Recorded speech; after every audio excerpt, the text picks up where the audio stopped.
বলো কি বলো। হো হো কি হো হো, বলো বলো বলো। হ্যাঁ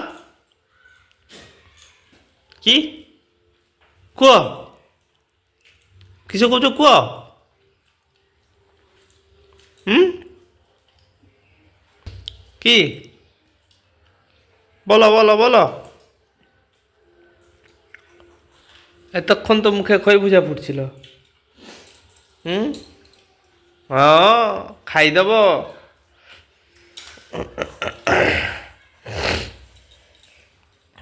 আমাদের বাড়িতে ঠাকুরের প্রসাদ খেলে কেউ কথা বলতে নেই, লক্ষ্মী বুড়ির প্রসাদ খেলে কথা বলতে নেই, তার জন্য কেউ কথা বলছে না, চুপচাপ খেয়ে যাচ্ছে। তা না হলে এই বাবা রে বাবা রে, তাহলে ঠাকুরকে যে প্রসাদ দেওয়া হয় তাহলে আর প্রসাদ দিয়ে রান্না করতে হতো না, মুখে হাঁড়িতে দিয়ে মুখে বসিয়ে দিলেই গরম হয়ে যেত। মুখের দিয়ে আগুন বেরোতো, আগুন।